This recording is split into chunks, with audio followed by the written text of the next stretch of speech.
Suicidal empathy is another front in the CCP's hybrid war. Commentary. The theory of suicidal empathy is gaining increasing currency among people who are deeply concerned about the apparent fracturing of Western civilization, particularly American culture. Suicidal empathy can be defined as excessive or misdirected compassion expressed by individuals or groups that prioritizes short-term emotional responses over cultural norms and long-term societal stability and personal well-being. Over time, the concept can lead to self-destructive outcomes for individuals or societies. A good example is the European Union's embrace of open borders policies that led to the flood of people from the Middle East and Africa in the name of empathy for poor people, without regard to assimilation. Who gains from this chaos and angst? Any distress that destabilizes Western civilization serves the Chinese Communist Party, which exploits anything that undermines the United States and its allies. Some observers believe that Beijing covertly amplifies the elements of suicidal empathy in the West: excessive compassion, cultural relativism, polarization, and over-tolerance of immigrants who refuse to assimilate, as a low-cost, asymmetric front in its hybrid war against the United States. Let us examine the issue. What is suicidal empathy? Lebanese-Canadian evolutionary psychologist Gad Saad coined the term in 2024 to describe excessive, misdirected, or hyperactive empathy that becomes self-destructive. As with anyone who postulates a new concept, he is considered by some to be a controversial figure. Saad is the author of The Parasitic Mind: How Infectious Ideas Are Killing Common Sense, a university professor at Concordia University's John Molson School of Business, and a frequent presence on X, podcasts, and YouTube. He explains how suicidal empathy fuels open borders, cultural chaos, and self-sabotage in the United States and the West in general. He argues that suicidal empathy leads some to prioritize the needs of illegal immigrants over those of citizens and veterans, to show leniency toward criminals and addicts in the name of compassion, to refuse to confront national threats for fear of appearing unkind, and to value the appearance of being kind and empathetic even when the result is harmful to individuals or society. Saad maintains that prioritizing compassion for potential threats, outsiders, or criminals over one's own group's safety, security, and long-term survival has led to questionable policy choices by liberal governments in the West. Saad is critical of woke culture, political correctness, Islamofascism, and what he calls the Marxist corruption of academia, which he groups as idea pathogens, harmful ideologies that spread like parasites and supplant traditional moral, political, and cultural values, particularly those rooted in Judeo-Christian philosophy. Critics argue that elite-driven immigration policies, motivated by suicidal empathy, have downplayed assimilation requirements, contributing to the persistence of culturally insular communities. They often point to debates surrounding Islamist activism or liberal norms within some immigrant-heavy areas of Minnesota, Michigan, and Texas as illustrative cases. Perhaps even more consequential are the recent federal prosecutions uncovering large-scale fraud schemes involving Somali-American defendants, most notably the Feeding Our Future case in Minnesota, which prosecutors say siphoned roughly $250 million from a federal child nutrition program. The scandal exposed serious failures of state and federal oversight and further eroded public trust in government institutions. A combination of bureaucratic incompetence, risk aversion, and fear of appearing discriminatory allowed the fraud to persist longer than it should have. This reluctance to enforce rules rigorously, suicidal empathy, can weaken accountability and invite abuse, ultimately harming both taxpayers and the very communities such policies are meant to protect.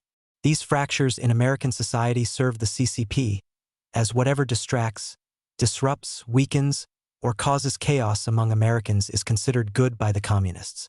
CCP exploitation of suicidal empathy. Unrestricted Warfare, an important 1999 book by People's Liberation Army Colonels Chao Liang and Wang Xiangsui, advocates the use of unrestricted, or beyond-limits warfare, emphasizing non-military methods to weaken adversaries, such as the United States, without resorting to direct armed conflict. Beyond Limits has since been expanded to include all forms of hybrid warfare, short of kinetic warfare. While suicidal empathy was unknown in 1999, it is not a stretch to speculate that the CCP has embraced it as another important front in its ever-expanding hybrid warfare against the United States. Chinese leader Xi Jinping would appear to recognize and champion chaos as a means to achieve Chinese global dominance, as his statement from 2021 indicates. The world today is undergoing a great change in situation unseen in a century. Since the most recent period, the most important characteristic of the world is, in a word, chaos, and this trend appears likely to continue. And societal chaos is a direct result of suicidal empathy. The CCP uses united front actions to influence Western academia and media to exploit political and societal divisions in their ongoing hybrid war. By leveraging proxies, disinformation, funding networks, and diaspora communities, the CCP amplifies polarization in the United States on issues such as race and identity politics, immigration and open borders, and the cancel culture, turning them into tools for societal upheaval and chaos. Chinese state media, Chinese embassies, and CCP-funded nonprofit groups publicly express empathy for protected classes in America, the underprivileged, and especially illegal aliens from the Third World in a synergistic effort to amplify the suicidal empathy being pushed by American elites. The Chinese regime routinely deploys fake social media accounts on platforms such as Facebook and Instagram to inflame public discourse and encourage street protests.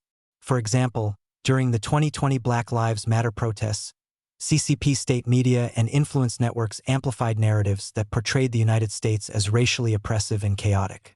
Pro-CCP actors on social media posed as American activists to escalate calls for defunding police and radical reforms, aiming to prolong disorder and erode public faith in law enforcement and American institutions in general. The CCP also directly or indirectly funds certain activist groups that promote woke ideology and street protests against ICE agents and law enforcement personnel in general, while using state-backed media such as CGTN or TikTok algorithms to further amplify social discord and division among Americans.